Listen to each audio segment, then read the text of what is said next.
present, so we've established a quorum. And the next order of business, if we are ready, is a talk or discussion from Knox County Commission Chair Larson J. So Commissioner J, if you are on the line with us, we would appreciate comments. Dr. Goetcher, I received a phone call from Commissioner J earlier today. He is not going to be able to join us, but he wants to know he supports our work, but he's not going to be able to join us. So I just found out late this afternoon, so I apologize for not letting you know until now. Not a problem, not a problem. So we will forego that right now. Perhaps he can do that at our next meeting. And the next item of business is approval of the minutes from the September 16, 2020 meeting. And I'll start by just saying in general, if there are any concerns, additions, or corrections that have come up, and if not, I'll accept a motion for acceptance and a second, please. I'll motion to accept. Second. On a second. Any discussion, any changes, corrections, additions on the minutes? Hearing not, Narda, if you will go through a roll call vote for us for approval of the minutes. Certainly. Dr. Drake?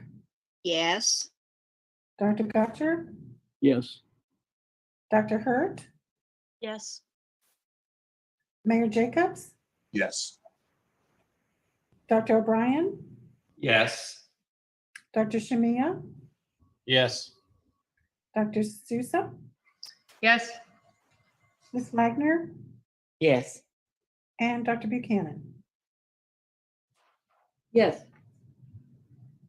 9-0, sir. All right, thank you.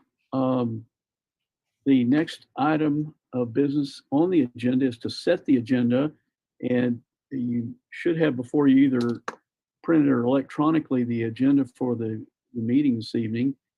And just in general, any comments about that? If not, we'll accept a motion for approval in a second. I'll motion to approve the agenda. I'll second.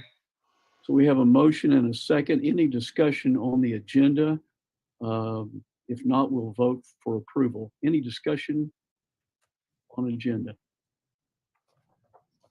Okay, Narda, if you will go through the roll call for setting the agenda, please. Certainly. Dr. Drake? Yes. Dr. Gotcher? Yes. Dr. Hurt? Yes. Mayor Jacobs? Yes. Dr. O'Brien? Yes. Dr. Shamia? Yes. Dr. Sousa? Yes. Ms. Wagner?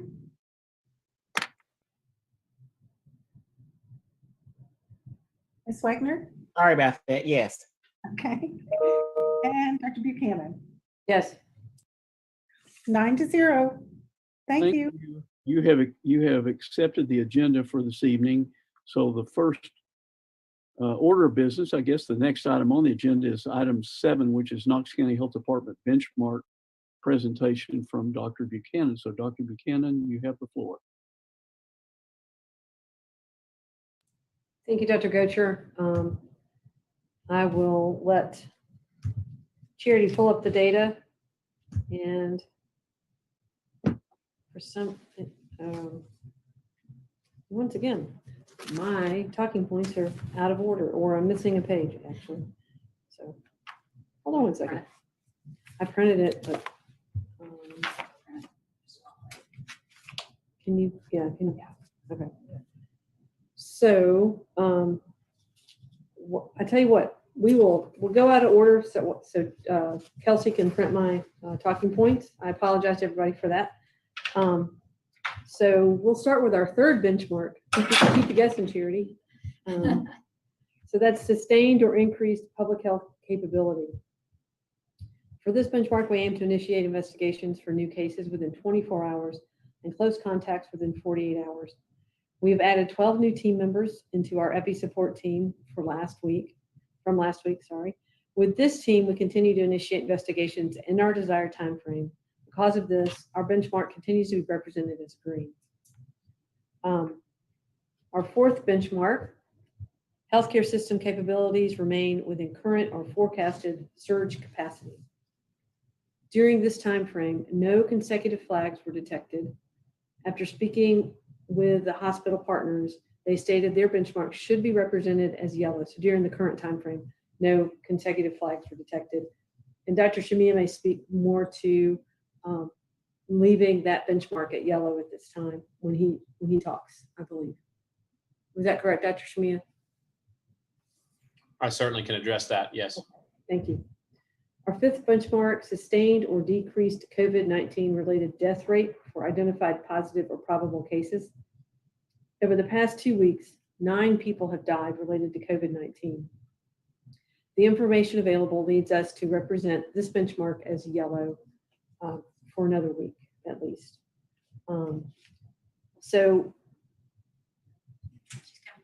Here's Kelsey.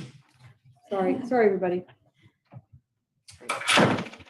So sorry for the door too. So go back up real quick and do the current situation. We had 55 new cases today.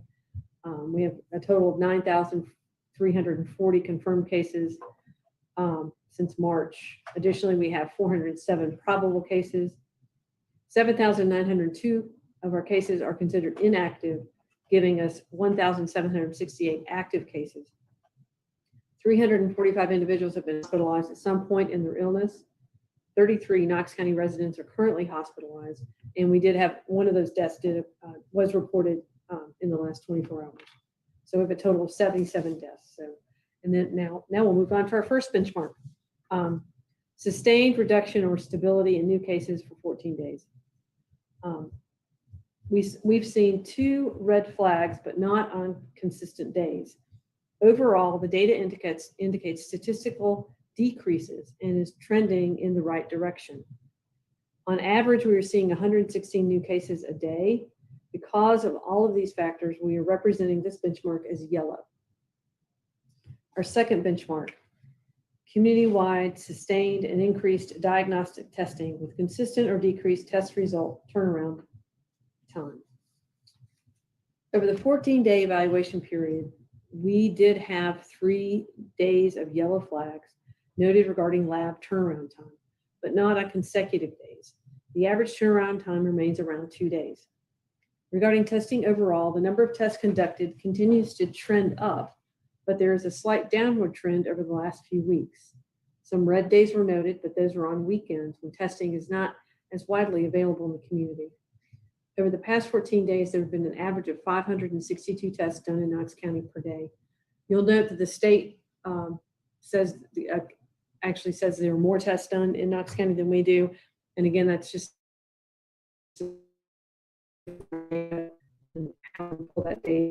We may be transitioning to using that data in the future, maybe even next week, just for some consistency sake.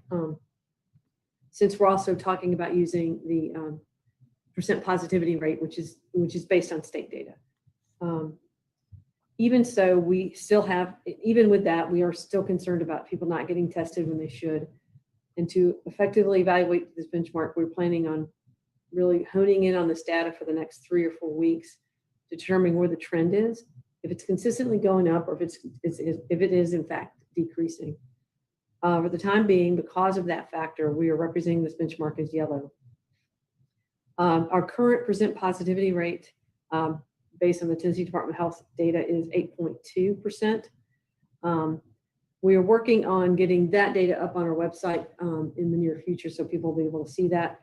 If you recall, though, our positivity rate last week was about 12%, so that's down. But again, we've heard anecdotally, and we do have concerns that people are not seeking testing because they don't want to be in isolation and they don't want others to be quarantined, and we are very concerned about that. Our third benchmark, sustained or increased. Oh, I did that one already. So there we go. Any questions about the benchmarks? Do we have the other data, Charity? Yes. So last week we shared data about age groups and, which age groups are we seeing the most cases in, and we have some more. We have that data again this week, and Charity is pulling it up for us.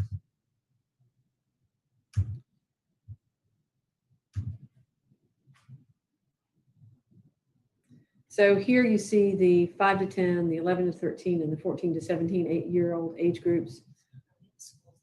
And so, yeah, so those are the schools. And as you can see, a lot of our cases are in those older high school grades, fewer cases in middle school and elementary school. Not terribly surprising. Then if we look at the next slide, please. This breaks it down to all of the other age categories, and you look at the 18 to 22-year-olds on the top there, where we saw that big surge. Those cases have come down. We hope that that's a trend that continues. I know UT is hopeful that that's a trend that continues as well.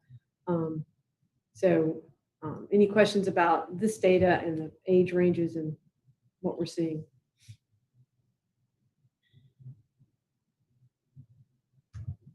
Okay, thank you. Thank you, Dr. Buchanan. Next on the agenda is the University of Tennessee Medical Center Knoxville data update by Dr. Shamia. So Dr. Shamia, if you have your slides ready, we'll get you started. Okay. They're coming. They're coming. Okay, thank you. So I've got another agenda item later, and I'll have some data to show for that, but that is really for a different purpose. But I do think that will build on my standard presentation. So for example, Dr. Buchanan, part of my answer to your question about the hospital capacity, I'll give now. And then I think the other part of it, there's a particular slide that I think will complement as well. But I think for right this minute, let's go through the standard presentation that will also set the stage for a metrics discussion a little bit later. Next slide, please. So not to belabor this point, just that the correlation between hospitalizations and new cases persists both in Knox County and in the district. Next slide, please. So as far as the pace of new cases on Knox County, that the far right-hand bar, the 9 days to add the next 1,000, that is new from the prior week. And then on the right-hand side, the THA Knoxville district, the last two, the 5 and the 5, those are new from the prior week. So it really shows that we're kind of steadily at the same pace of diagnosis in the county has been our maximum. And then in the district, our maximum was it was taking us 3 days at one point to add 1,000. Now it's taking us between 4 and 5 days. Next slide, please. So I had pointed out last week that Knox County had its most cases diagnosed in a week at that 935. Our most recent week was 818. We'll talk about in a minute what's potentially driving that, and there is concern that some of that may be testing volume. You see on the right-hand side, I guess we're at the 23rd of September, and it looks like September will be a significantly higher month from a cases diagnosed than July or August by the time the month has ended. The district, again, this slide, the district tends to show the same trends, just a little bit more muted than what we've seen here recently in Knox County. Next slide, please. So this I showed you last week, and so it's worth looking at again. This is the age breakdown. And again, good news, not seeing a lot of activity or change in the 0 to 10-year-old age group. The drop that we see is really being driven by the 11 to 20 age group. So I think as you see that 11 to 20, that final bar and the degree at which it dropped, if you could go to my prior slide, please.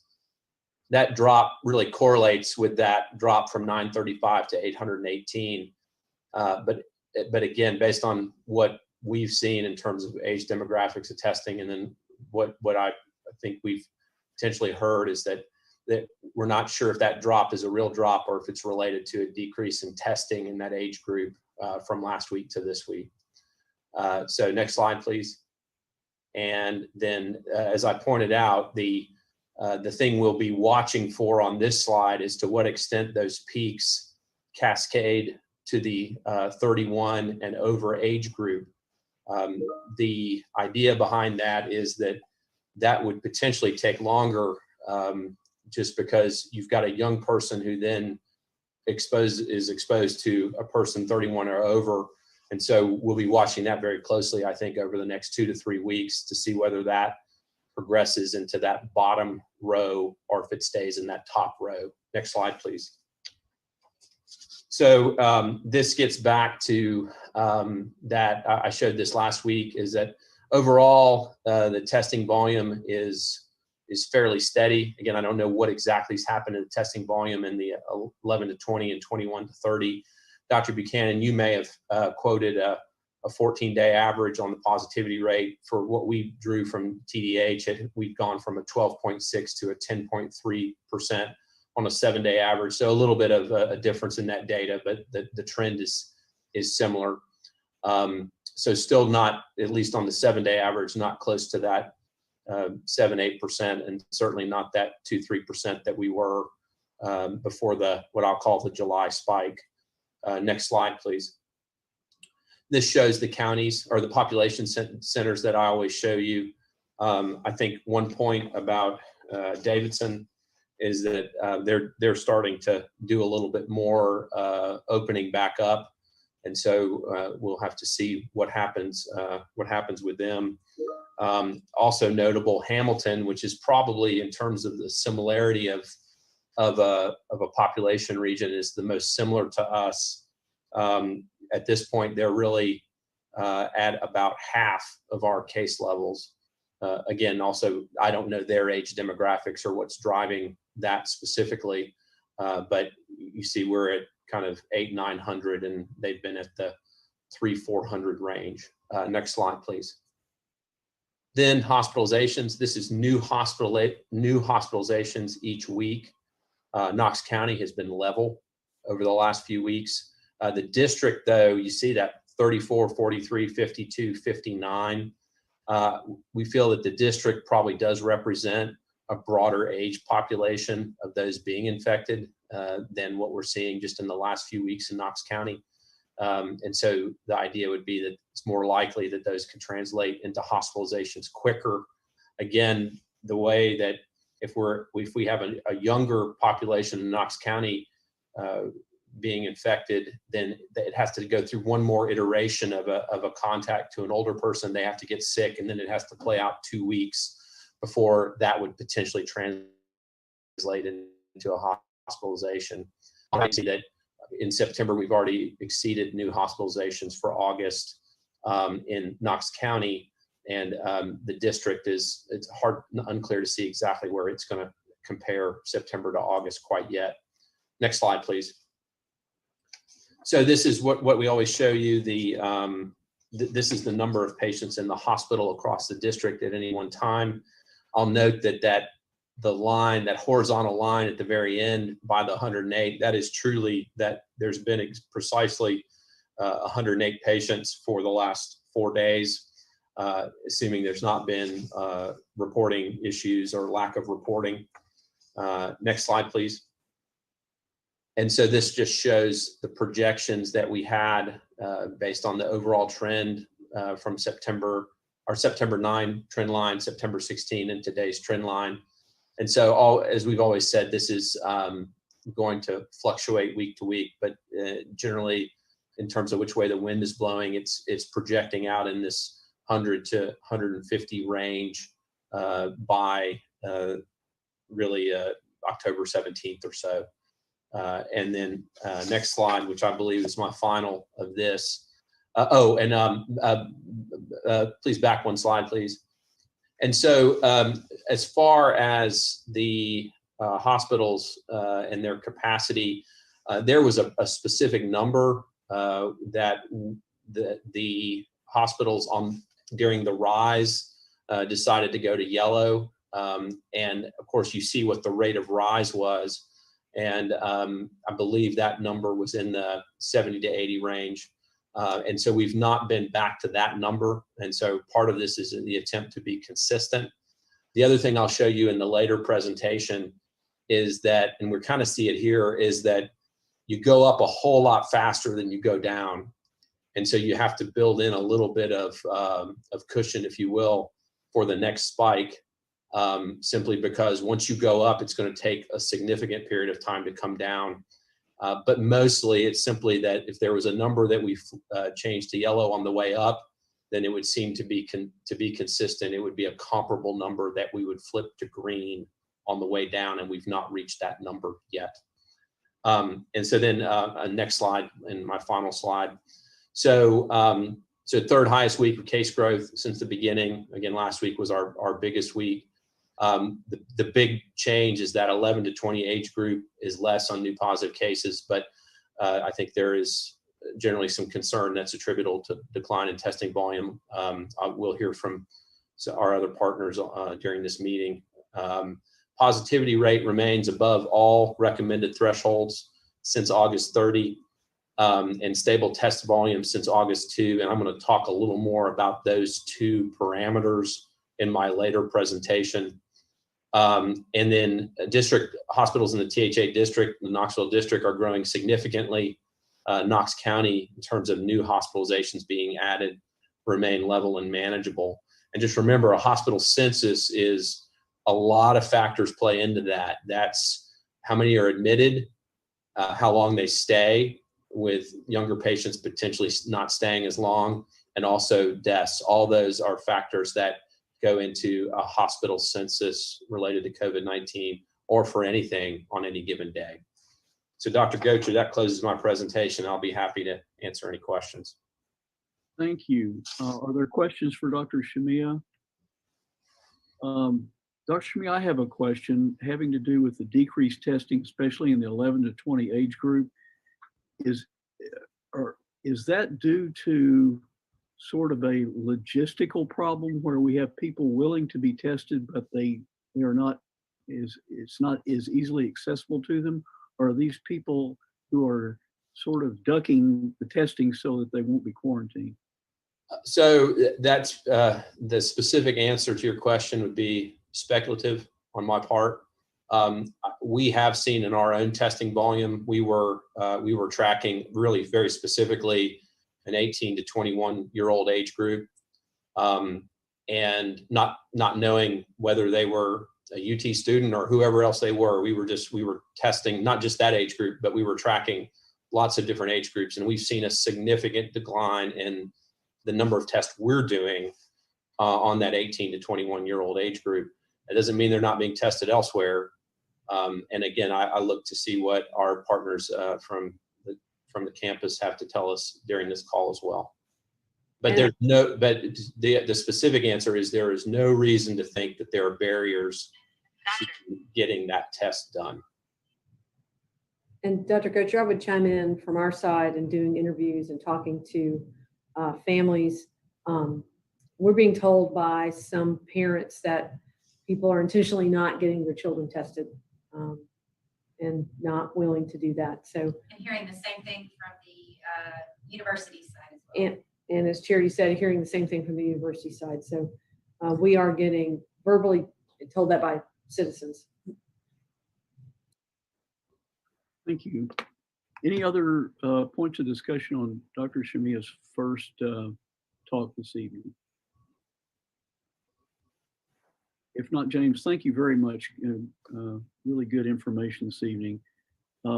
Next on the agenda are our educational institution presentations, and we'll start with the University of Tennessee. So, Dr. Gregg, are you the presenter today?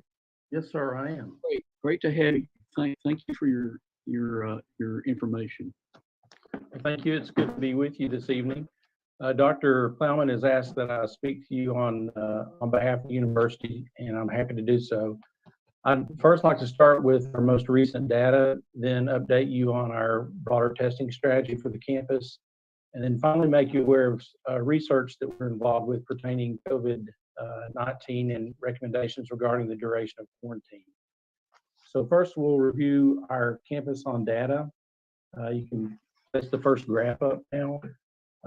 This first graphic reviews our current active case counts and recoveries. As of today, we have 132 active COVID-19 cases. 124 of those are students who've tested positive, and 8 are employees. We also have had 42 new recoveries reported since yesterday, which brings our total recoveries on campus to 1,264 since the 8th of June. Next slide. So this graphic shows or represents the total number of individuals currently in quarantine and isolation. We have a total of 685 now in quarantine and isolation. 625 of those are students and 60 are employees. From these graphs, you can see that we've experienced a significant drop in active cases over the past couple of weeks, which could be viewed in one of two ways. First, it could be reflective of overall recovery and less new active cases, which would obviously be a good thing, and we're certainly hopeful that that's the case. We know we have a number of UT students, faculty, and staff that are to be commended on their efforts focused on supporting that very outcome. However, based on the precipitous drop in the number of individuals self-reporting as testing positive on our self-isolation forms, the lack of testing that's being requested by students through the Student Health Center now, and when compared to recent prior weeks, the decreased number of college-aged individuals now being tested regionally, our concern is this is more reflective of fewer individuals electing to be tested overall. We expect that as we move forward with our systematic testing across the campus, we'll begin to see the number of active cases on campus rising again. So I'd like to talk to you about what our systematic testing across the campus will look like. Last week, we began that testing with wastewater testing. Our labs found traces of the virus at some of our residence hall facilities, and this was expected because we know that some students are isolating in place in some of those facilities, and because we know that there is evidence that previously infected individuals can continue to shed the virus gastrointestinally even after they've recovered and are no longer considered to be infectious. Our wastewater testing will be ongoing throughout the remainder of the semester and provides us a baseline and the opportunity to spot trends either up or down, indicating where we may need to focus our resources. We've also started pooled saliva testing at some residence halls. The pooled saliva testing allows us to estimate what percentage of residents there are positive for the disease. These results will allow our team at the Student Health Center to know who needs further diagnostic testing with a provider-obtained nasal swab PCR test. Taken together, results from this comprehensive strategy, wastewater testing, pooled saliva testing, nasal swab PCR testing, and our contact tracing efforts on campus, this should help us to better understand and manage the health of our university community.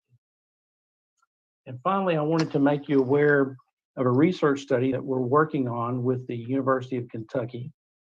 We will be asking our students that are in quarantine to participate in this study, and it will include nasal swab testing on days 3, 5, 7, 10, and 14 of their quarantine period. The hope is to better narrow down the window from exposure that we know individuals can potentially test positive for the disease.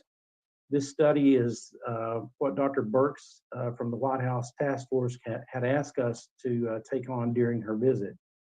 We hope with this data we could better inform CDC guidelines around quarantine and hopefully result in limiting the overall number of days for the quarantine period, which presently stands at 14, which you're aware of. So I thank you for allowing me to present this information to you this evening, and I'm happy to answer any questions that you may have. So, Dr. Gocher, I had a question. Sure. So, Dr. Gregg, I don't know if it's possible for us to project again the original graph of the active cases. I don't know who's running the presentation. We're on I it. think that was, On it. Okay. And so you've essentially mentioned this, but I just wanted to kind of make the point. If we can get to that, yeah. Thank you, guys. The slide before that, please. So, I mean, that's so this is active cases. This is not the number of new diagnoses a day, but that's absolutely a dramatic decline. yes. And I'm going to kind of state this and ask it all at once, but based on everything that I understand about COVID-19, in knowing what was in effect or what changed, there is nothing that I can really say to explain that type of decline in active cases other than a decrease in testing. And in my presentation coming up, one of the points I'm going to make is not just from a college standpoint, but from a societal perspective, the importance of testing. But to me, that just very much states that they just were not as many people being tested, because there's nothing else to explain it to go down that fast in that environment. And so I know that you have concern about that, but would you have any other explanation for a decline like that other than a decrease in testing?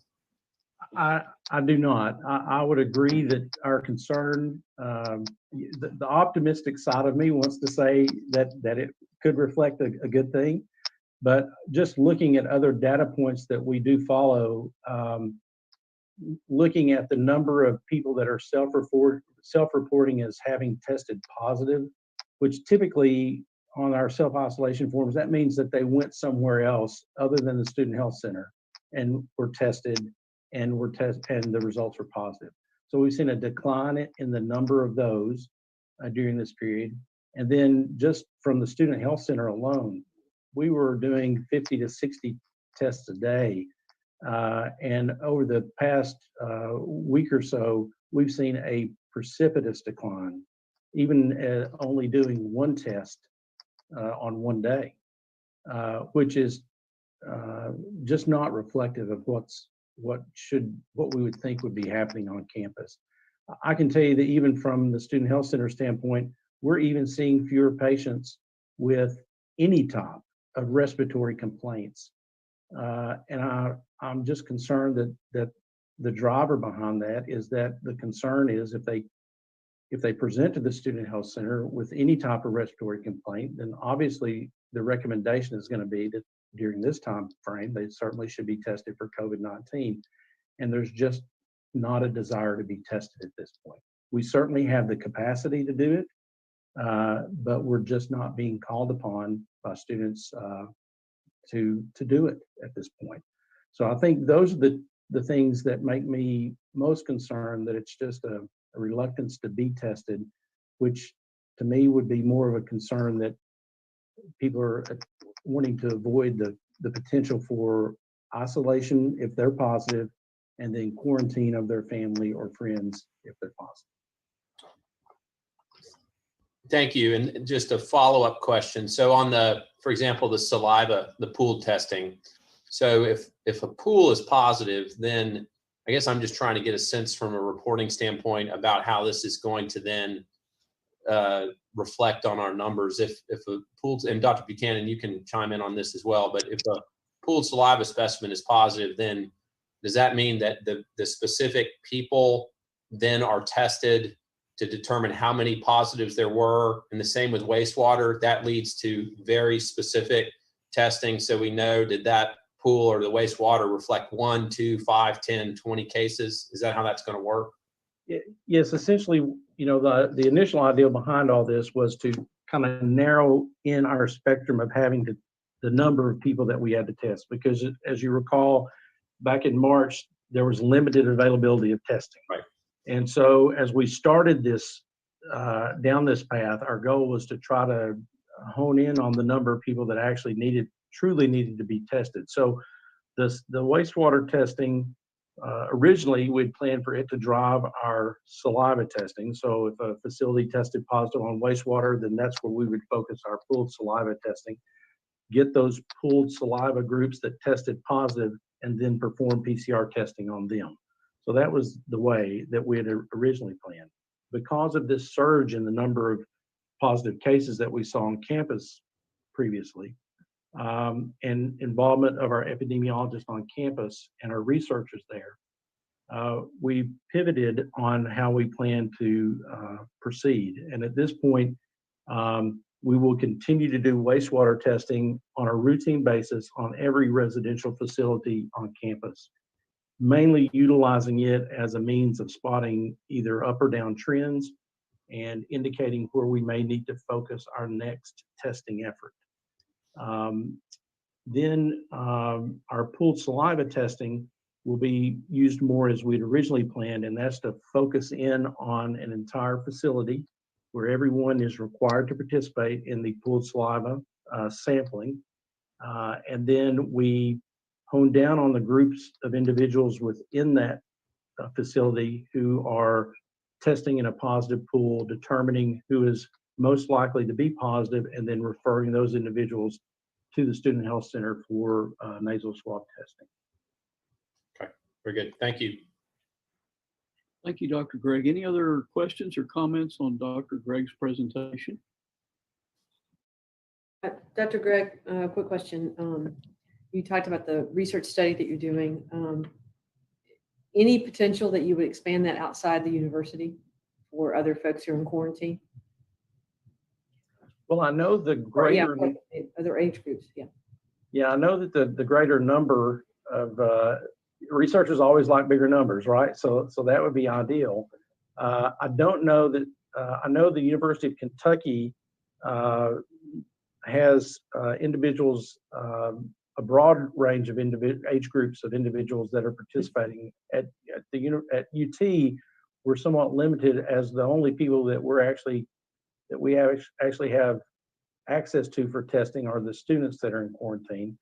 But if you were to have access to others whereby numbers could be presented, I suspect that would be welcomed. So I can certainly put the health department in touch with Dr. Crawford, who is overseeing our testing efforts, and let the two of you discuss that further. I think that would be an awesome thought. Okay, thank you. Any other comments, questions? If not, Dr. Gregg, thank you again for a really good presentation on what's going on at UT. Next on the educational institution presentations will be Knox County Schools. So, Ms. Wagner, if you have your presentation ready, Yes. we would like to hear from you. It's on its, there it is. Okay. Next slide, I guess.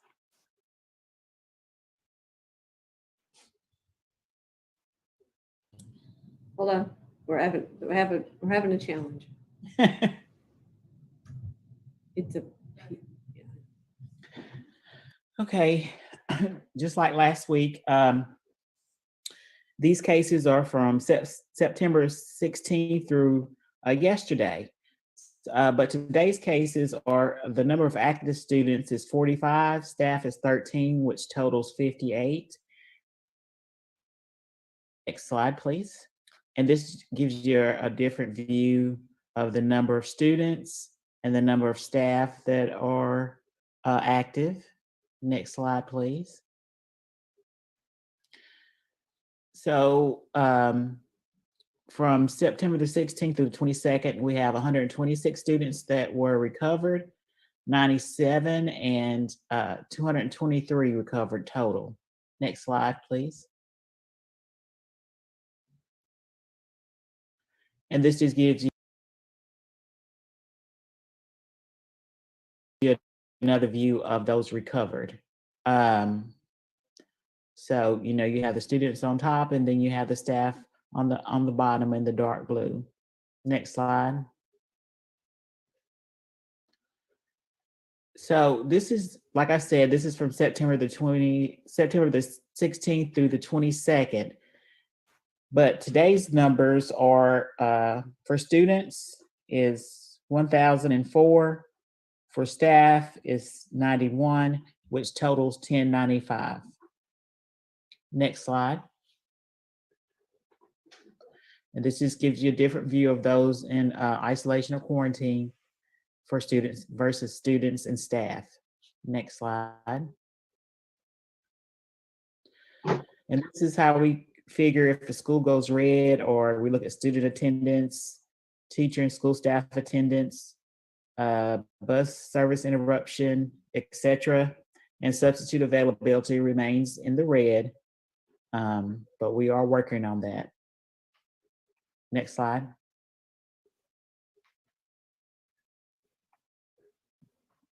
This slide here just tells you what the different colors mean. Green is go, yellow is, slow down, or in red is stop. Next slide, please. So House High School went red this past Monday, and will return on Monday, October 5th, unless otherwise notified. And the decision was based in consultation with Dr. Buchanan at the health department. And so the goal was made to help reduce the spread of COVID-19. And so these students that at House High School will participate in online learning until October the 5th. And that's the end of my presentation, I think. I'm pretty sure it is. Thank you, Ms. Wagner. Questions, comments on the Knox County school data? Right, yeah. I have a couple of questions. I'm going to ask Cherry to share the slides again and go back up to the first slide that shows the cases.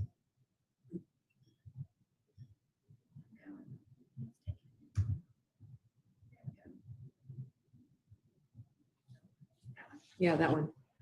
So, and this is a question that we've gotten from the public, and you probably have gotten it also, Lisa. Yes. So your total, and I'm just going to go on the data that's here, not what's totally current. So your total active cases is only 44. However, you have 979 people in quarantine. Yes. So that's a really significant difference. And or isolation or quarantine, but so 40 of those are isolation, the rest of them are quarantine. I've talked to my staff about it. I'm sure you're aware of this, but when you look at that, that's pretty surprising. But what we see in school age cases with them back in school, they just have so many more contacts. If you get one case on a ball team, there's a lot of contact. There potentially can be a lot of contacts with that. And a case in a class, there again, the schools are spreading kids out and doing what they can. I think the other important piece there is that even if everybody's in a mask, if they're less than 6 feet apart for more than 15 minutes, the Tennessee Department of Health still considers that an exposure, because the mask does not eliminate risk, it just reduces risk. In addition to that, we all know that people don't always wear masks properly. So that's a challenging message to carry to parents and to students. But it is something that we continue to watch. But I looked at, I think, Hamilton County, and they didn't have as many cases as y'all do, but similar ratio to quarantine and cases. The quarantines were much higher. It's just attested to the contacts of those students. And can I chime in a little Sure. bit, Dr. B?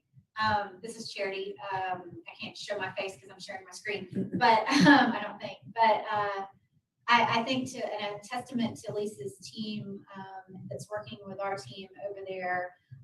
Just so folks know, we are doing everything we can to limit the number of people that have to quarantine based on the guidelines that are there. So I'm talking, looking at seating charts there. If there's, and like Dr. Buchanan said, there's, students going to multiple classes. So you have to look, and there's potential for exposures at all of those. And after school activities on the bus, they're going to, when there's cameras available, they're looking at those on the bus to see who is sitting around the children and all of those things. But the goal is to have it be limit disruption as much as possible. And while the numbers may seem high, they really are doing a very good job of getting truly the kids that fall into that close contact definition identified, and teachers and staff as well, and acting on those. And Lisa can chime in, but I just wanted to speak to the work that the team there is doing and that our team is doing when speaking, with interviewing parents and cases and everybody to get the full picture of making those decisions. Thank you. Dr. B is right, and Charity, that parents, some parents, most of them, they really don't understand they think that just wearing a mask, that should cover it, but the distance is what matters. And so they have a hard time understanding that. So we've been trying to really educate them on that, but some of them really have a hard time with it. Well, it's not limited to parents. It's a tough, they're like, I'm doing everything you told me to do, and I still get counted as a contact. So we continue to struggle with that outside schools as well. But that's we're following the guidance of the Tennessee Department of Health on that call. Any questions on my presentation? Any other discussion or questions for Ms. Wagner? If not, Lisa, thank you very much for your report this week.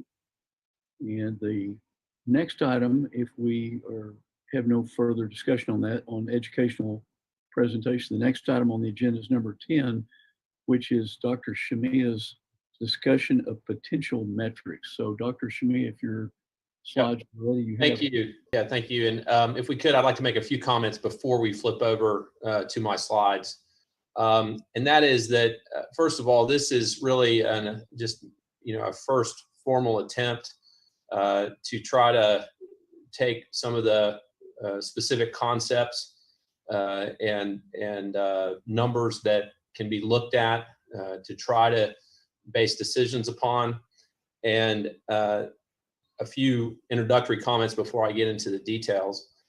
The first is that I don't do all this myself. There are people that are helping me take the time to prepare, but we did do some research in terms of how other people have structured this. And just to give you an example, West Virginia as a state, not as any particular county, and I know it shouldn't matter, but a Republican-led state.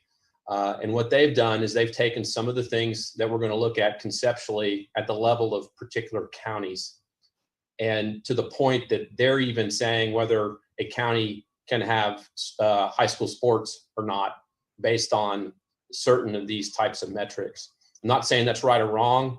And, as I said, they've approached it more as a state, and that's a different state than we are. But I'm just making the point that, and that's not the only example, that there are people who've attempted to do it this way. That being said, it's nuanced and complicated, and you'll see that in a minute. And I've made it as kind of digestible as I can, but the intent today is to, at least my intent is just to give this to you so you can see it, ask questions about it. My intent was not that we make any firm decisions.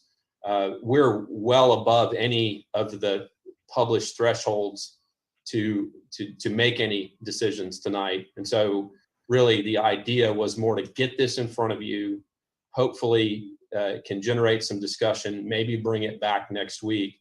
But there's enough here that I don't think it's the type of thing that we would just one and done it tonight. So with that being said, I'll try to guide you guys through this to the best of my ability so we can flip over to my slides.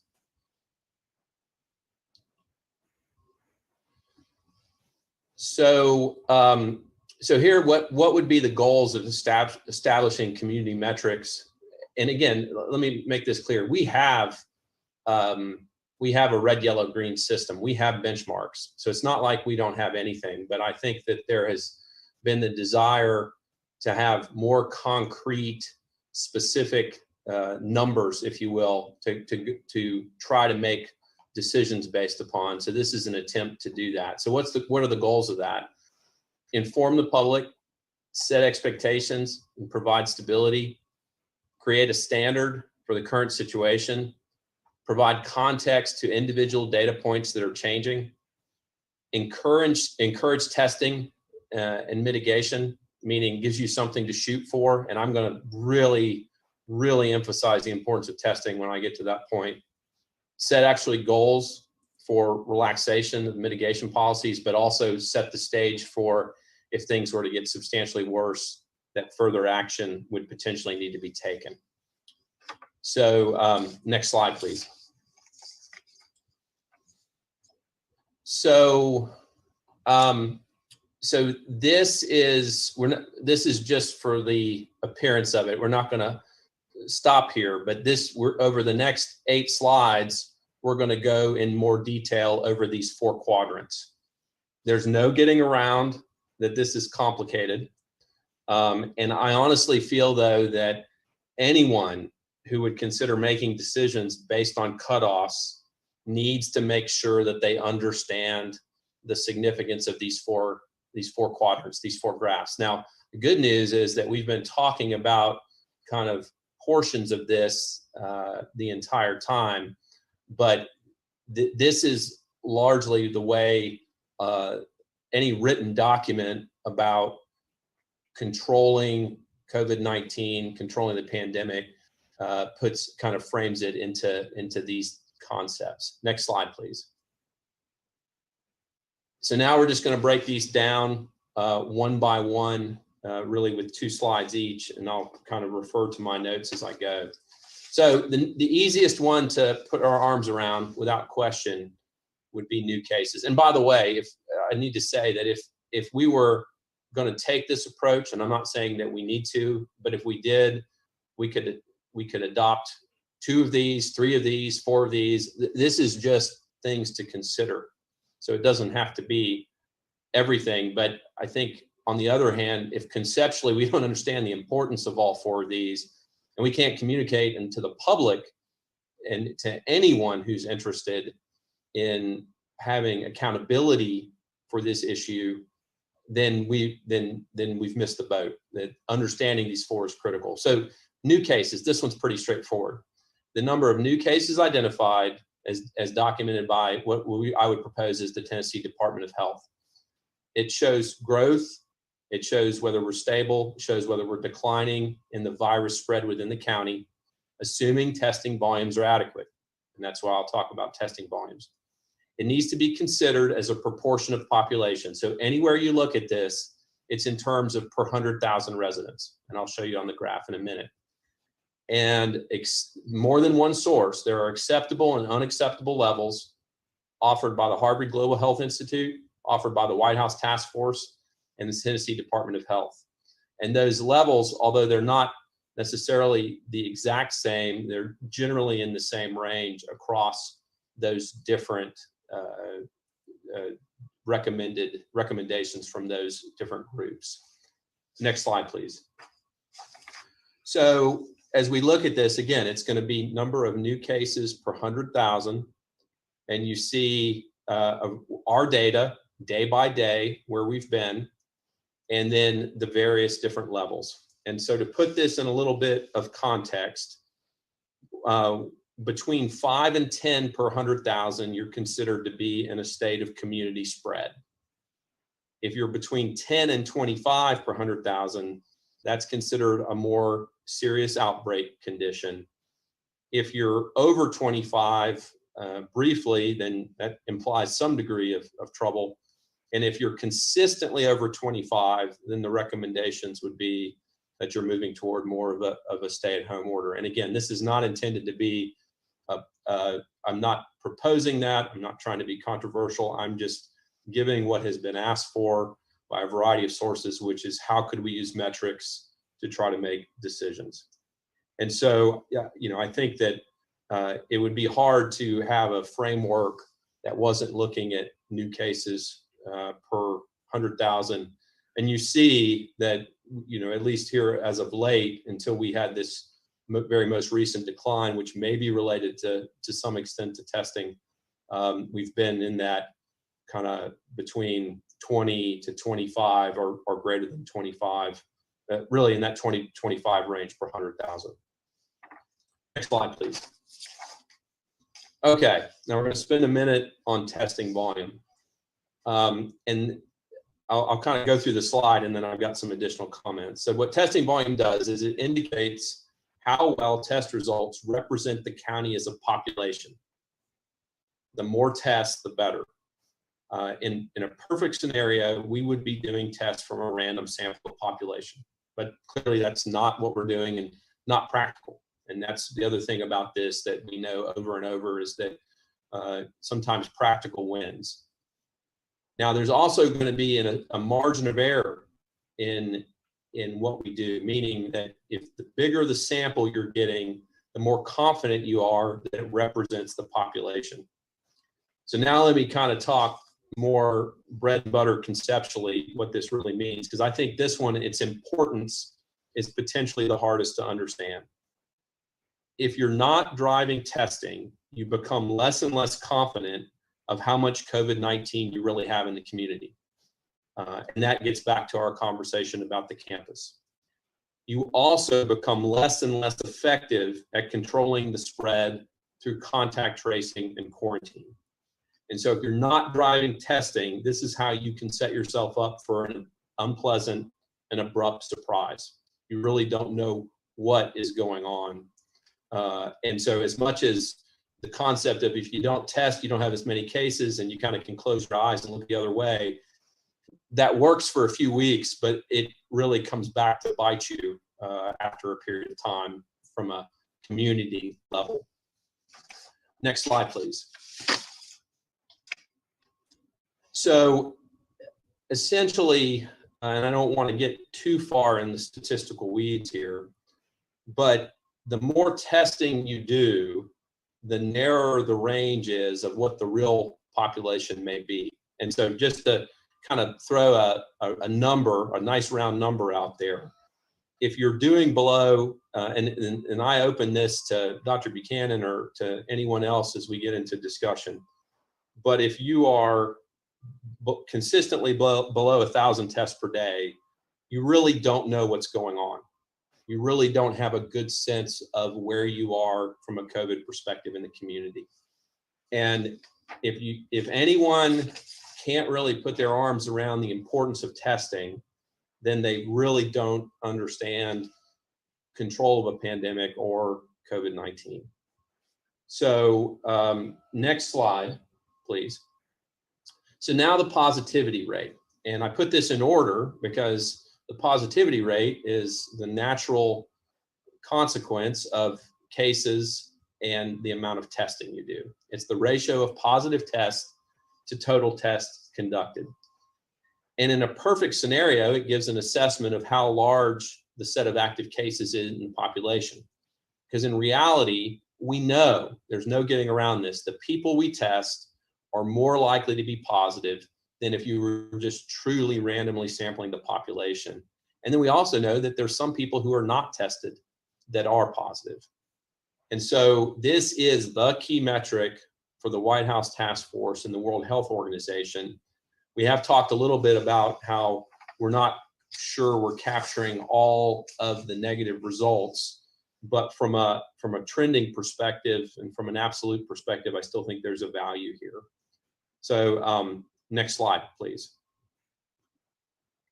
So then this shows our positivity rate over time, and it gives you the three thresholds, 3%, 5%, and 10%. And you kind of see both when we were at kind of shut down over toward the left and then over toward the right. Realize though that positivity rate, if you're not doing much testing, then you're going to inherently, each positive test you have is going to count more in your positivity rate. So to have a low positivity rate, you got to test. And so this is how it all kind of comes together and it all makes sense. But there's still value from an education perspective to look at testing independently, to look at case positivity independently, and then look at the ratio. And so, for example, to give you a framework, the White House says 10% would be in their red zone. And they also, the White House Task Force wants you to be at 3% to really start opening up again. And, that we have to be careful that if we can't, just because we don't like the answer doesn't mean we shouldn't ask the question. Now, I do think, quite frankly and realistically, getting below 3% may seem like an unreasonable ask. But to try to maintain positivity rate under 5% for a period of time, it would be a good goal. And then the whole idea about how you approach mitigation and relaxation and increases, you relax something and then you don't relax something else the next day, because you have to give it a period of time. A few weeks later, you see whether what you relaxed had an impact or not. Now, again, when you don't test and you don't know what's going on, you may end up 2 or 3 weeks later with a big surprise. Next slide, please. And then this final one, thankfully, will be the easiest to go through because we've been looking at it and it makes sense. And that's just to look at some marker of hospitalization. We know that Knox County hospitals serve more than just Knox County patients. It is an indicator of health system capacity. It is probably a better indicator of severity than just hospitalizations, because sick patients stay longer and they'll have more of an impact on a hospital census or on a system census. And probably, as opposed to deaths, is also a better indicator of strain on healthcare. Now, the key to this, and I've said this over and over, is this is about, this is a huge lagging indicator. It's a signifier that the situation has already changed, not that the situation will change. Everything that we've looked at up to now is an indicator that the situation will change. This tells you that it already has. Next slide, please. So the point that I alluded to earlier, that I kind of would want to make here, and could you click one more time? I think I may have something that pops up. Yeah, thank you. And so here, this gets to the point that I said about how long it takes to rise and then how long it takes to fall. And so you see where we went from July 14th to July 28th. We went from that kind of 100 range to about 170, 180 patients. And then we've come down, but we're just ever slowly coming down. And I know at our hospital in the last few days, we've started to see an increase, and we're not sure yet if there's any real significance to that or not. But the point of this from, again, this is a very lagging indicator, and it's got a long tail. And so the idea is that you may have not come down from your first spike before you potentially incur another spike. And so next slide, please. And this is, I believe, my final slide. And so then how do you think about some of these things? Well, we know an incubation period has been assumed to be 10 to 14 days. And Dr. Buchanan and Knox County Health Department have talked about 2 incubation periods to be the period of time where you can get a sense of whether a situation is changing based on something that happened. We also know that hospitalizations are quite variable, but they can be longer, but most hospitalizations are in that range. And another thing to think about is what's the impact of a super spreader event? And so if you have an event, and let's say that 25 people are infected, those 25 people really they don't necessarily affect your stats in a material way. It's the people that they subsequently infect. So those 25 may end up with a total of 80. That's where you start to see the statistical impact, but that takes even longer. And most importantly, you just can't get hung up on daily statistics because there's too many issues day to day, a lag in reporting, then all the cases get reported the next day. So you have to look at these things over a period of time. And so if we could just kind of, I'm sure we may need the slides for questions, but Dr. Gocher, this is just an attempt to try to just see what a framework might look like, and also to put these numbers in real context for some of what we have already seen. And so I'd be happy for discussion or questions at this point. Thank you, Dr. Shamiya. Are there questions, comments on the presentation? I have a quick question. Thanks, Dr. Shamiya. This is really in line with what my staff and I had been talking about using to look at how do we lift restrictions. I do have one question. On your early slide, you said that we would look at cases based on Tennessee Department of Health data as opposed to Knox County data. I know it's sometimes slightly different, but I was just curious about that. Well, we've at times seen more than a slight difference. And we are, have been consistently kind of in what I've been preparing, use that Tennessee Department of Health data. We could certainly, if we got serious about doing this, we could, I could come back with a little better sense of the pros and cons, and you could as well. And we could, we could kind of land at a point that the board was comfortable with. That's just consistently what we've been using and what we're more comfortable with. It's still not, to be clear, it is Knox County data. It's just the data that has made its way through the Department of Health. Okay. Charity, do you want to speak to that at all? I mean, Yeah, there are differences. One of the ways, usually our numbers for new cases are probably, from what we've seen, the more accurate numbers from day to day. That's where duplicates have been cleaned out for the most part as best we can, those types of situations. But we also know that sometimes there can be discrepancies there, especially when there's been large data dumps and cleaning up of data from the state when things are getting moved from jurisdiction to jurisdiction and that kind of thing. Right. But in general, probably whereas the state's got a different picture definitely on their denominator of the testing, in general, our new cases are probably the more accurate number most of the time. But I don't think on that point, there has been differences, but I don't think those numbers change as dramatically as what you see on the denominator for, and I might be wrong, but on the denominator side for the amount of testing. And there are dramatic differences there in that, and we talked about this a lot before, that we only are counting ones that we have a known patient address for, whereas there's a little bit more parameters for how the state populates that version or that portion of the data. So, but we can talk about it again between teams, and our EPIs, they can speak to it way better than I can, and your folks as well, to figure out where we want to land. I think wherever we land, we just need to be consistent with the data that we're using. So Yeah.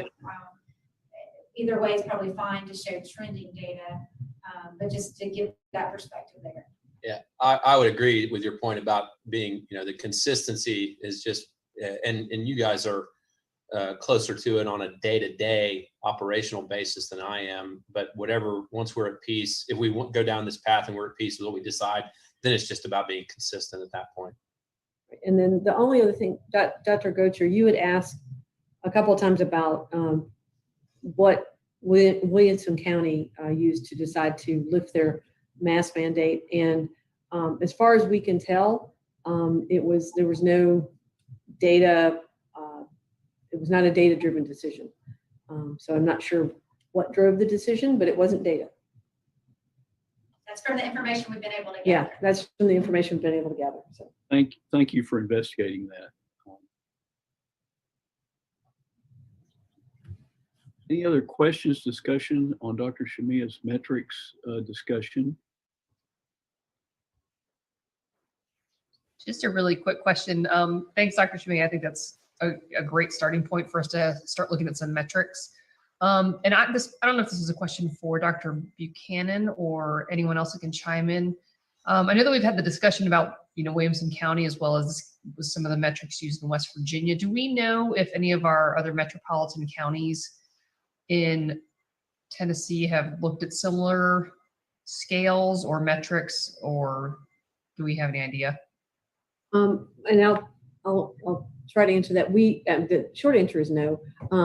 I've looked at their websites and don't really see any definite metrics attached to their plans. They're obviously reporting out data. They have benchmarks like we do, but no, when we hit this mark, we're going to do that. But we actually have a state call tomorrow, and the metros usually are on there, so we can actually ask them that question. Charity, we'll make sure we remember to ask. Okay, yeah, because that'd be good to just kind of weigh in and see if we can be consistent with them as well. Yeah, thanks. I will say the Tennessee Pledge doesn't have any metrics attached to it at all. Yeah, and I would echo that. I think it's important that, as we've said, that anybody who is seriously kind of thinking through this has really dug into the Tennessee Pledge and knows what's there and what's not, but it is not a metric-driven decision-making document.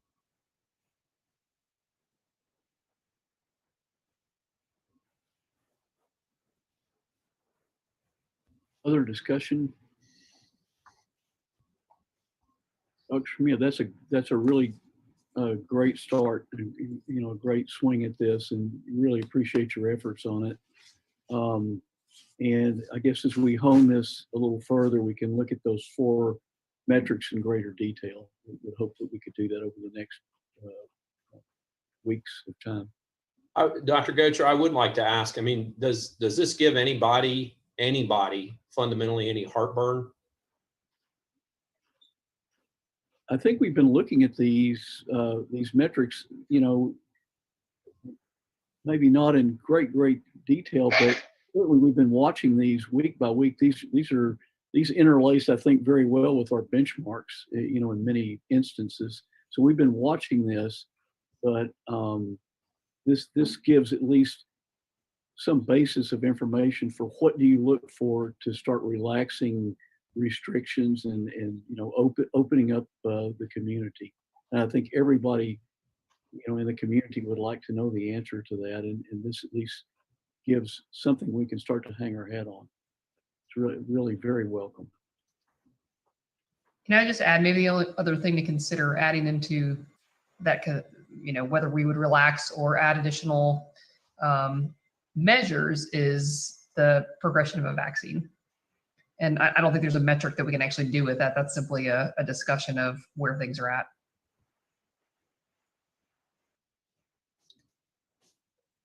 One other point of discussion, and this is for our consumption, but also for public consumption. If any of the board members can give a succinct little synopsis of what herd immunity is, what it implies, what the percentage of people who have either been positive or had clinical disease is, basically how that works. I'm certainly familiar with it for flu, and I think it's probably the same metrics. But if we can have Dr. Buchanan, Dr. Shamiya, Dr. Sousa, somebody with some background in this, give us a little information on herd immunity, kind of for our public as well as for us. Sure, I'll take the first stab, and Dr. Shamiya can fill in the gaps. So herd immunity occurs when you have enough people in the population who have been vaccinated or have had a disease that if they get exposed to it, then they don't pass it on to somebody else because they don't get sick. So one of the challenges with COVID is that we don't know how long immunity lasts. If you get COVID disease, we don't know how long you're immune to it. So that's not really a possibility. So in this country, we achieve herd immunity through vaccination. And, I don't know the exact percentage of the population that needs to either be vaccinated or have natural immunity to a disease for us to achieve herd immunity. But in this country, for the most part, we achieve herd immunity through vaccination. And with COVID, we'll have to achieve herd immunity through vaccination because right now, it doesn't appear that the immunity you get from having disease is long lasting. We might learn something different, but right now it doesn't appear to be that. And Dr. Shmia, you may know off the top of your head what that percentage is. I probably should know, but. My understanding is that it's on the order of 60 to 70% who've been infected. And, we are not anywhere close to the 60. And we don't want to get there. No. I mean, that is not a solution to this problem. And again, it's not clear how long immunity lasts for COVID. And so that is really not a solution. Achieving herd immunity through vaccination is a solution, a real solution that's safe and effective, and we can actually achieve once we have a vaccination. According to, I was going to say this is Charity, the 70% was what popped in my head as the general kind of percentage, but it does depend on how infectious the disease is. I just went to Johns Hopkins on COVID, and the general range for them is 50 to 90%, and they were kind of landing in the middle for what they felt for SARS-CoV. So for COVID, in that range as well. I'd like to say that probably many of us are familiar with Sweden, which took a very laissez-faire, wanted its citizens, encouraged its citizens to take personal responsibility. And so that's what they were hoping for, was herd immunity, somewhere between 60 and 80%. And what they achieved was about 7% of immunity. And so even though a lot of citizens, yes, self-isolated or refrained from engaging in public activities, the majority of them didn't. And their economy did suffer. This is from a report written that came out of Sweden just recently. Their GDP suffered. And compared to the surrounding countries, they had 576 deaths per million, compared to surrounding countries with similar population density. Denmark had 108 deaths per million, and Finland 60 deaths per million. So this idea that herd immunity is quickly achievable and beneficial hasn't panned out for the countries that have tried, again, a more laissez-faire attempt. And unfortunately, I mean, all the reports, I think their GDP went down almost 5%, and employment went up. So it just didn't pan out for them in the way they anticipated. And so now they're rethinking their policy, and like us, we're all waiting for a vaccine, because that seems that's going to be the most effective way to achieve herd immunity. I mean, as I understand, we're still in the single-digit percentage as far as infection. Yeah, I don't know if anyone watched the CDC, well, I guess it was the Senate briefing today, I believe. There was some question, and they had the CDC director, and they're currently doing seroprevalence studies across the US. And they found that at best, most across the entire country, it's maybe 10%. Certainly some places that have higher, like probably New York City, the Boston area, but arguably we're probably in the low single digits locally.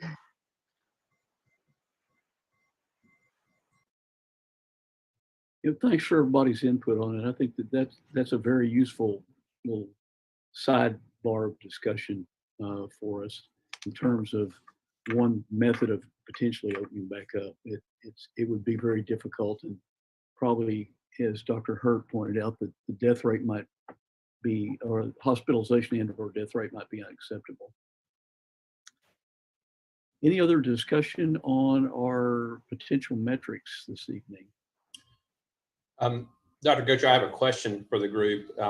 Since there was no verbalized dissent to the approach, is the idea that everybody would think about it between now and next week, and we just maybe have a more concrete discussion next week? Would that be our next step? I think that's a great way to proceed. To look over this and maybe do some comparisons with the other metropolitan areas, because I'm assuming that all major metropolitan areas with any COVID incidents are facing these same problems, within the state and also outside. So maybe time to look and see how their metrics are measured and so forth. Yeah, it's a great idea to kind of let this bench cure a little bit.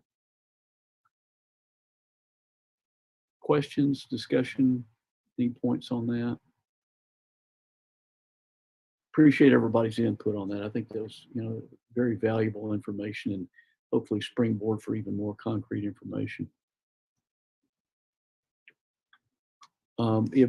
If there's no other discussion on that, we'll go to agenda item 11, which is the COVID-19 face covering regulation 2020-1 for, weekly review and discussion. I really don't have a compliance report today. Our complaints stay about the same. Mostly people complaining about businesses who are letting people in with masks on, and sometimes complaining about other people not wearing a mask, that kind of stuff. They've slowed down, but they've kind of stabilized. And, as reported previously, no citations or fines have been issued by KPD or the sheriff's office or anybody from the health department for people not wearing masks. Certainly not the intent of this regulation. And I just wanted to share something really quickly that I'm not sure if other folks on the Board of Health or anyone that happens to be watching the public are aware of a survey that's been conducted since I think maybe about the middle of May by the University of Tennessee through the Baker Center, as well as some of our social work folks. And basically what it is, it's a variety of questions related to COVID-19 that's been done across the entire state. And they were initially doing it every 2 weeks, and then they are doing it every month now. And so I just wanted to, I don't know if I can actually share a screen. I can do that. I can. I just wanted to share 2 questions that I think are interesting with regard to not only the mask mandate in general, but also public opinion regarding mask mandates and where they trust sources. And so this is basically 2 different waves. And so you can see the date that these surveys were conducted. And again, these are across the entire state. Each wave has approximately 1,100 respondents to the survey, and about half of those respondents come from the 6 metropolitan counties. So the other half come from the other 89 counties, a mix. This is not separated out by which county is which. But this question asks specifically, what sources do you trust about the benefits of wearing a face covering? And 75% of the respondents in both the 4th and the 5th wave, and so these are the most recent surveys that they've done, said that they trusted the CDC or the health department with regard to the benefits of that. About 30 to 32% was state government, 28 to 29 was federal. Local governments were about 28 to 30, so all of those governments hung around about 30%.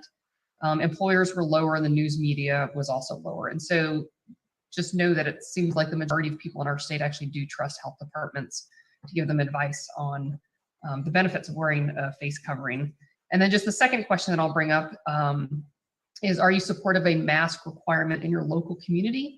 Again, so 4th wave is blue, 5th wave is red, and 74 to 75% of respondents said yes, that they supported a local community mask mandate.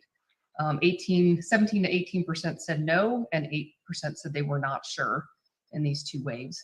And so just obviously this is across the entire state in Knox, not Knox County specifically, but I think that probably gives us a reasonable picture of what most citizens across the state are thinking in terms of preventive measures that we can do fairly easily that don't actually have an economic impact. If anyone's interested, you can go to core19.utk.edu. They have this survey results on there, as well as a bunch of other information like tracking map data and policy briefs that are available. So just wanted to share that for anyone that was not aware of that resource that the university put together initially back in maybe April or May. But it's available for anyone to look at.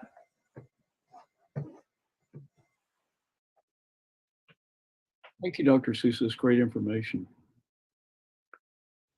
Any other discussion on COVID-19 face covering regulation review and discussion?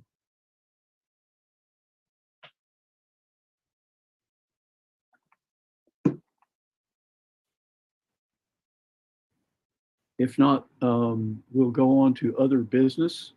And anybody have any other business that we need to bring up or discuss at this point? Yes, this is Dr. Maria. Hurt. I'd like to bring up some Oh, new business. Dr. Hurt first, thank you. Yeah, if I can share my screen, please. You can do it yourself. We don't have to give you permission. Okay. Down at the bottom. I just want to say, before I share my screen, you know, last week at the end of our meeting, Mayor Jacobs signed off by telling us that he felt for us Board of Health members that, you know, we didn't ask to be put in the position in terms of the spotlight that we are. And I genuinely and sincerely thanked him. And frankly, that's why I was shocked. Actually, I was outraged to see the Freedom Forward video that he released literally the very next day. I believe it's inappropriate. It's dangerous. It only reinforces the emails, the mails, the phone calls that we on the Board of Health get every day about being, and I'm quoting, our science is a lie. We're just trying to put deep fear into the community. We destroy people's lives. We're responsible for skyrocketing overdoses, suicides, and being told that the battle's going to continue. So when I saw this video, and I can't speak for my fellow Board Health members, because of course we don't communicate with each other except in this forum. You know, my family, my grown children here in Knoxville begged me to start using an alarm system. My neighbors, both Republicans and Democrats, patrol my neighborhood to make sure that people aren't harassing us. So I'll let everyone else draw their own conclusions. Truths to be self-evident, that all men are created equal, that they are endowed by their Creator with certain unalienable rights, that among these are life, liberty, and the pursuit of happiness. These words sparked a fire in the imagination of mankind. They inspired a revolution. They launched a nation nourished by the blood of patriots and built on a foundation of self-governance, freedom of choice, with liberty and justice for all. Today, this foundation is once again under attack from some ominous enemy abroad, sinister forces within. Unelected bureaucrats who cast down edicts which carry the force of law with no accountability and no recourse. So-called experts ordained by the media who weave a web of spin, misinformation, and deceit. Violent mobs who lust to erect a socialist utopia on the ashes of the republic. And worst of all, an atmosphere of division, hatred, and fear. Conspiring to rob us of our birthright, our freedom. Thus far, the chaos engulfing the rest of the country has impacted us only marginally here in East Tennessee. We watch from afar, secure in the belief that it can't happen here. But it can happen here. It will happen here if we don't act and act now. Now is the time for a movement that champions our God-given natural rights, a movement based not on partisan politics, but on kindness, respect, and compassion, a movement worthy of the high ideals of our founding. For too long, good people have sat on the sidelines, forgetting the thing that makes America different, special, the thing that makes America great. Our freedom is only a generation away from extinction. Will this be the generation that stands up, the generation that joins up, that speaks up, that shows up? Or will it be the generation that gives up? The choice is ours for now.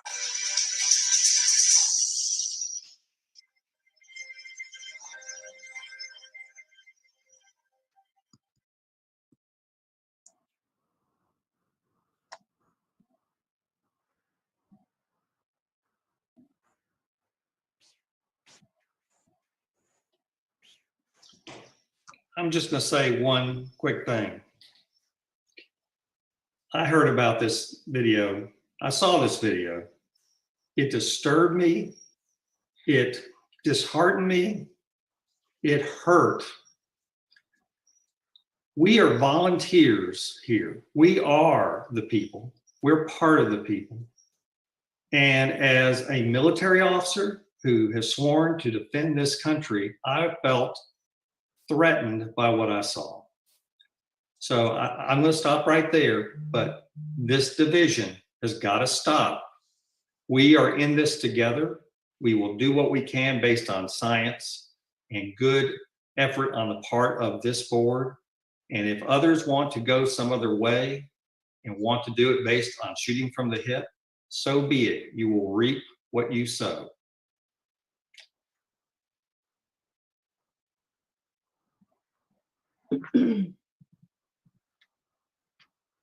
Thank you, Dr. O'Brien. I feel the same way.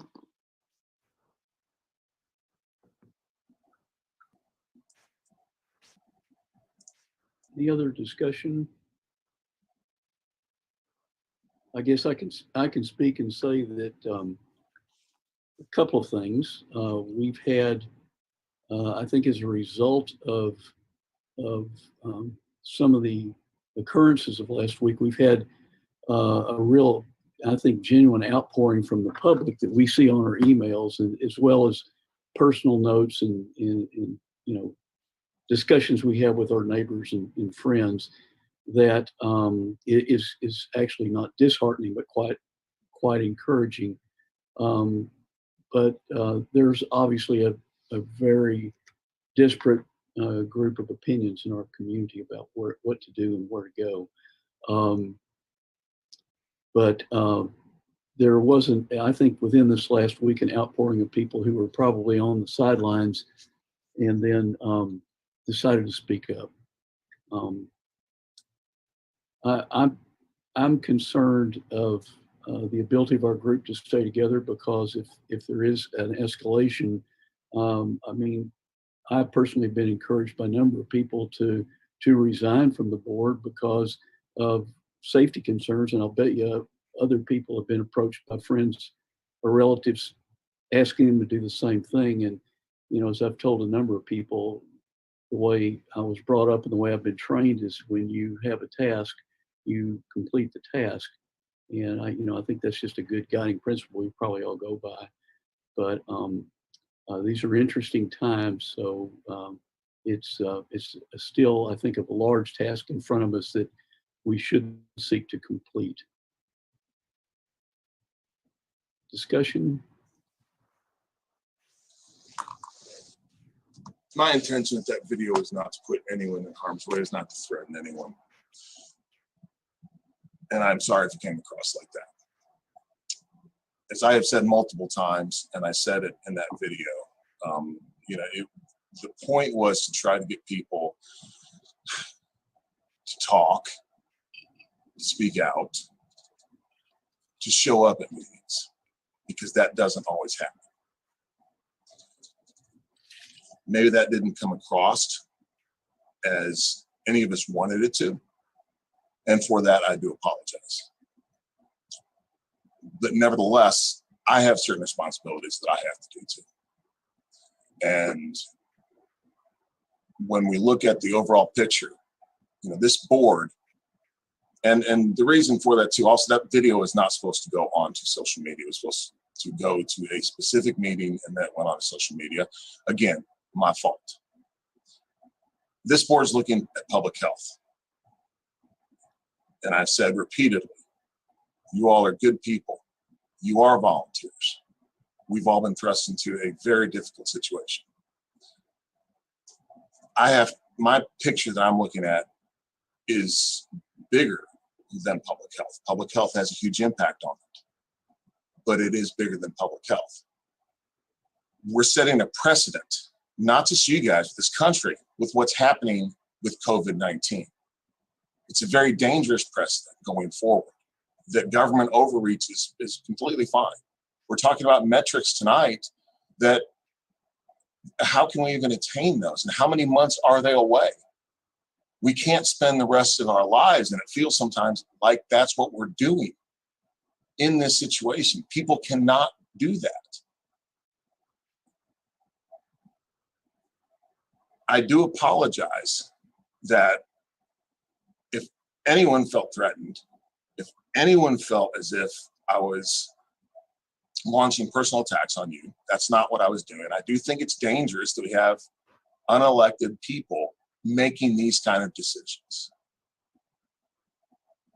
But the point was, as you saw, was a movement that's based, was to identify the problems, point out the problems in a dramatic fashion, and then to say, hey, let's start a movement. It's not based on politics, but that's based on being Americans. I apologize if that was divisive. I can't apologize for my sentiments because that's how I feel. Again, to anyone watching this, it's not the board, it's not the individual members that are an issue. It's a system which has thrust us all into this position. So, and what I said last week, what I said in my weekly update last week, it's exactly how I feel. They shouldn't be blaming you. And I'm sorry if the blame was thrown onto you. That, again, that was not the intention. So my apologies for that. They holler at my staff as well. They're yelling at everyone right now. I wish people wouldn't do that. I mean, I wish we could get through this, but unfortunately, it looks like we're in it for the long haul, and I don't know how to fix that. That's my perspective. Again, to anyone out there, the people on this board are competent professionals that do a very good job. They're in a very difficult situation. Everybody is. So, again, my apologies for the harm that I may have caused you. And I just want to speak up for my staff who had very similar sentiments to the Board of Health when they also saw this video and felt concerned for their safety and for even for their positions. So just. Yeah, again, my intention, Dr. B, was not to harm anyone. And I'm also a politician. And sometimes, I have to make a political statement. That was an attempt at a political statement. I will say again, for the record, the people at the health department are doing a great job. It's very difficult. You're doing a great job, and it's very difficult. But I also think that if you weren't in the position that you were and the people weren't in the position that they are, that we will, as the county, would be in much worse position than it is. Mayor Jacobs, this is Diana Drake. I'd like to ask you, why do you think we would be better if we were elected to the Board of Health? Because there's accountability then. But currently, there's nothing. I mean, all our other boards, and I'm not saying you would be better. The problem with the situation as it is now, and this is, Dr. Buchanan talked about this at County Commission this week. Originally, our law department had said that the public health director, who is Dr. Buchanan, is the entity, the individual who issues public health directives. That was changed to the Board of Health. And that was not our decision. That was not Dr. Buchanan's decision. That was the law department's decision. And that threw everything into confusion and chaos. And that's when we started talking about having these open meetings. That's when we started talking about having the Sunshine Law and public forum and all those things. When the Board of Health went to being an advisory committee, and you never really were. If you look at the Tennessee State Code, the powers that you all are now exercising, you have all the time. You did not gain those in an emergency. Dr. Buchanan did. But for the Board of Health, your powers are, they are extremely broad. And no one knew this until the pandemic. In our system of government, there has to be some sort of balance and check to that. And it should be county commission. What should be happening, and I don't even agree that the county mayor should be making these rules. I think that it should be go through a legislative process to where commission is able to vote on them. And then with the request, which can be done in a 48-hour period. If the Board of Health were to call and say, Mayor, Commission Chair, this is an issue, this is what we think needs to be done, we could have it done in a couple days. The way, and again, this is not the fault of the board. This is how this is all eventuated. But now it's, everything just goes right through, and commission has no role. Other than voting on this, I have no role. That's not how our system of government is set up. And I think that we can all agree on that. And it'd be one thing if this had been a couple weeks or a month. We're 6 months into this, and there's evidently, I was watching Dr. Shamia's presentation on the metrics going forward, and we're talking about many, many more months. That's a real problem when we're thinking about our system of government, checks and balances, and all those sort of things that I have to think about. Does that answer your question, Dr. Drake? It doesn't make me feel warm and fuzzy. You think None of this is warm and fuzzy, and I wish it was. But none of it is. We are held accountable. We're held accountable to our oaths that each of us took when we entered healthcare. Each of us took solemn oaths to protect our patients, their health and welfare. We are held accountable. We can be dismissed from the board for cause. For cause, but that's it. I'd like to point out that the National Association of Local Boards of Health are not aware of a single example nationwide where a board of health is elected. So the community feedback we keep getting about, you're not elected officials. The National Association of Local Board of Health could not identify for me a single example of a board of health that's elected. They're either fixed, as we are, each of us are elected by our respective professional organizations and then appointed, or they're appointed by someone. I understand, but in this situation where this has gone on for months. Our faces plastered on a public forum, calling us sinister forces.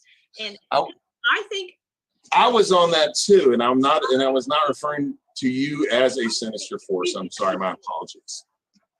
I think pitting us against, as though we are a force, aligning us with so-called health experts and pitting us against the good people. I think probably, I don't know, but I would assume everyone on this board is for free speech, civil liberties.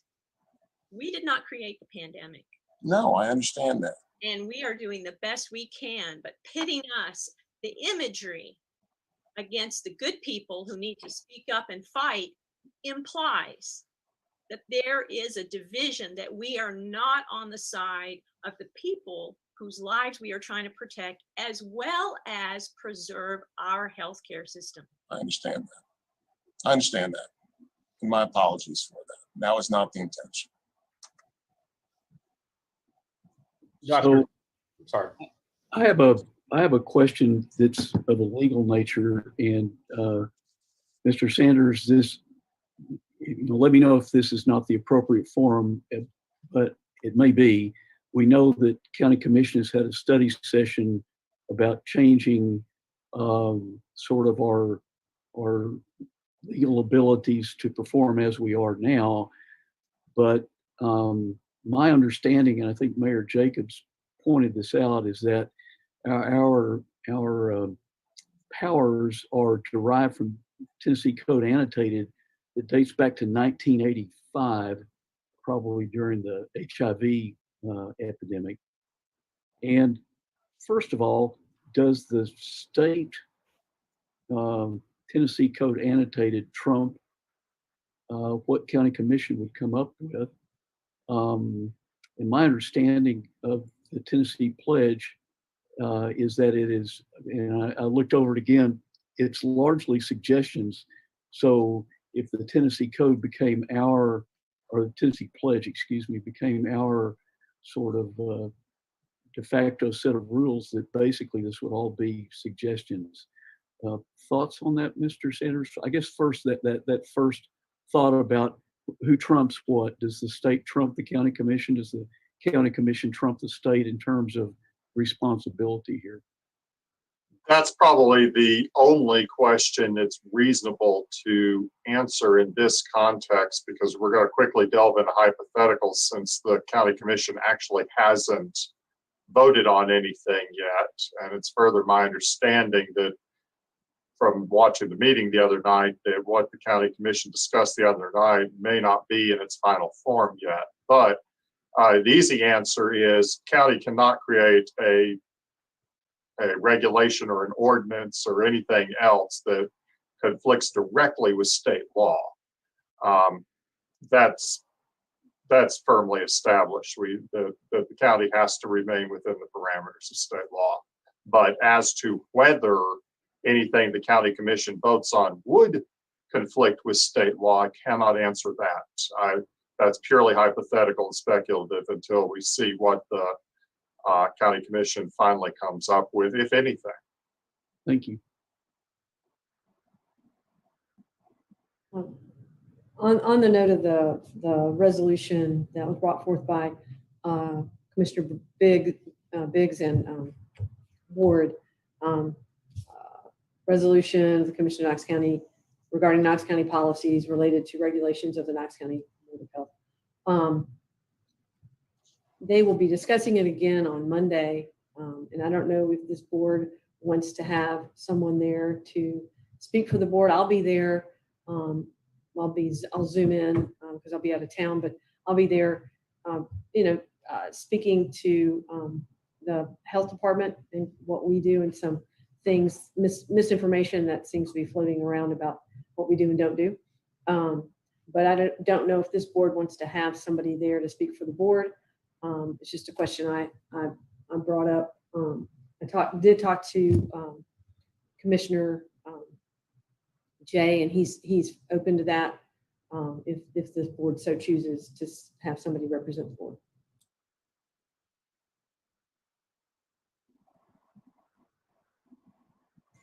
So while I think that may, Dr. Gocher's going, but just go ahead, Dr. Sousa.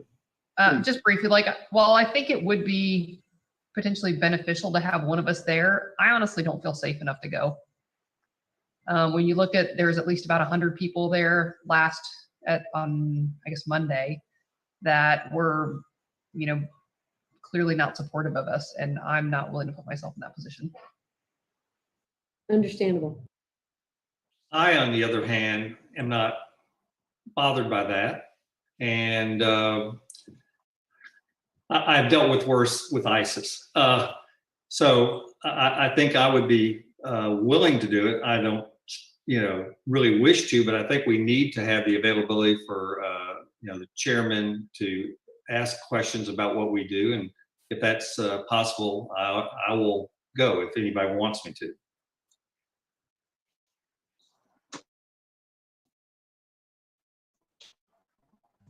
Thank you. That's generous. Dr. Back to the board.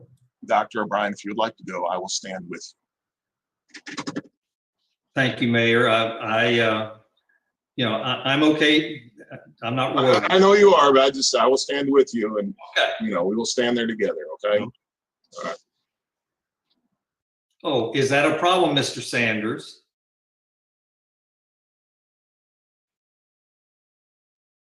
You mean as far as open meetings?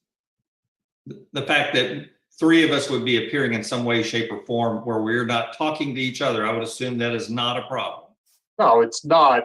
Sometimes entities such as the Board of Education, I know, do this. They will issue a quick public announcement that one or more members of this board may be appearing together in public at another forum.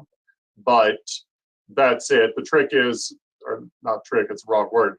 What you need to do is not talk about the business of the board amongst yourselves in private. And don't discuss agenda items, but it's fully permissible for you to be addressing the county commission on issues of interest and that the county commission wishes you to address them on.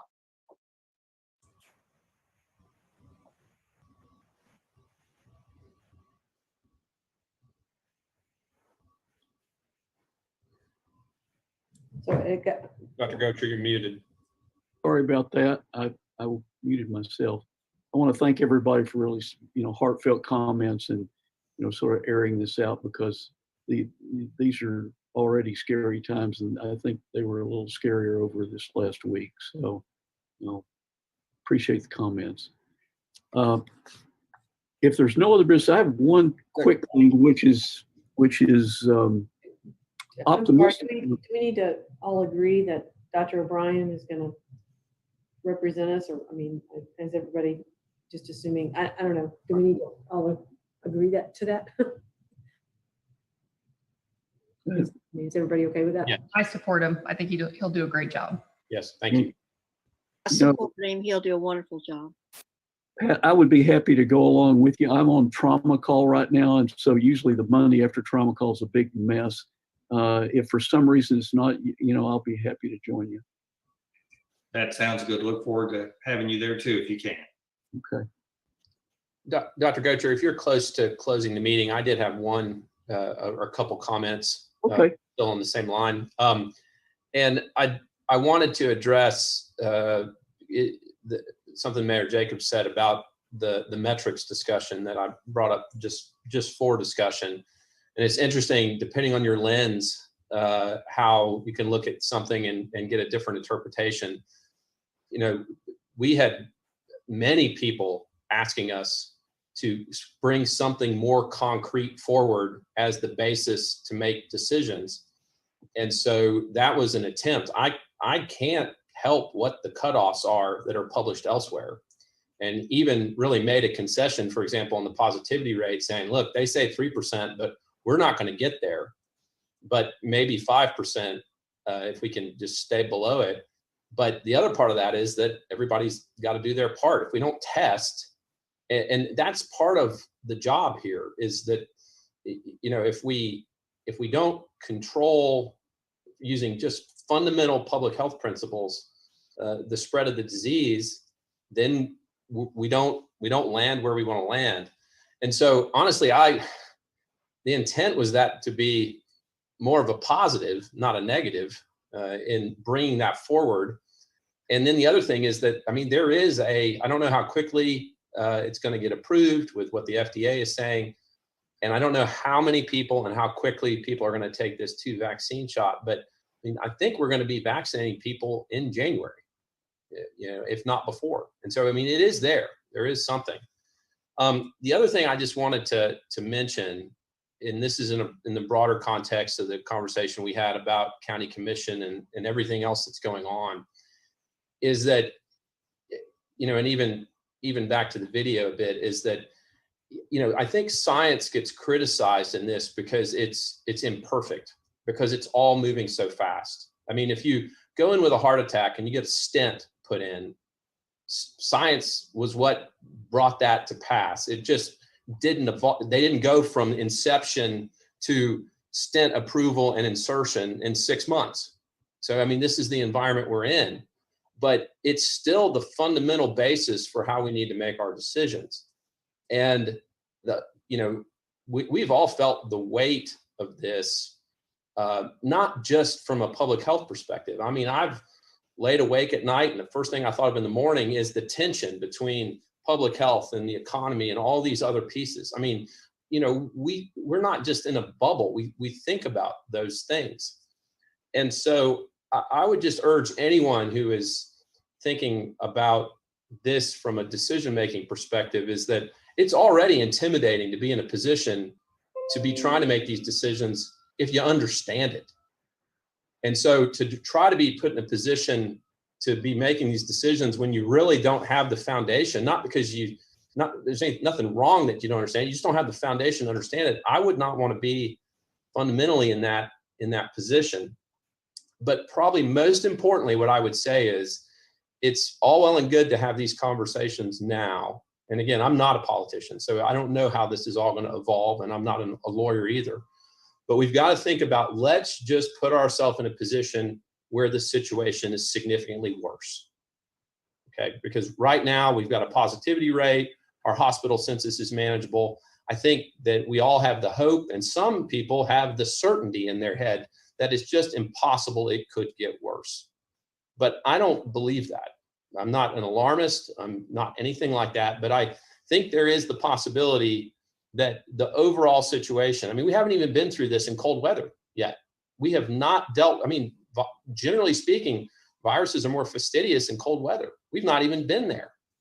And so we just, wherever all this lands, you got to make sure it's just as functional if things are bad as it is right now. Because you can't, if you unwind something, rewinding it back up is difficult to do. And that's what concerns me, because you know, there seems to be this tension with science with a lot of people. And I mean, that's okay. Everybody can believe what they believe. But if things get worse, that's going to be a bigger deal than it is right now. Thank you. Thanks for those comments. I had one quick thing to share with everyone. And as I said, this is a kind of a neat little note of optimism. This was a kind of a quick synopsis of an article that just came out in JAMA. And it points out that your chances of getting a COVID infection by becoming a patient in a hospital, if you are not admitted for a COVID diagnosis or COVID-related diagnosis, is very, very small. There was a study of over 9,000 patients at Brigham and Women's in Boston, and of those over 9,000 patients, about 8,300 were patients with a non-COVID diagnosis, and those patients were all carefully traced back, and 0.1%, that is one patient, could be contact traced back to exposure in a hospital, maybe, which means that the use of masks, the use of effective PPE, and fastidious care by hospital personnel make the hospital a safe environment for non-COVID diagnoses. I ran into this with a patient today who had neglected needed care because they were afraid to come to the hospital.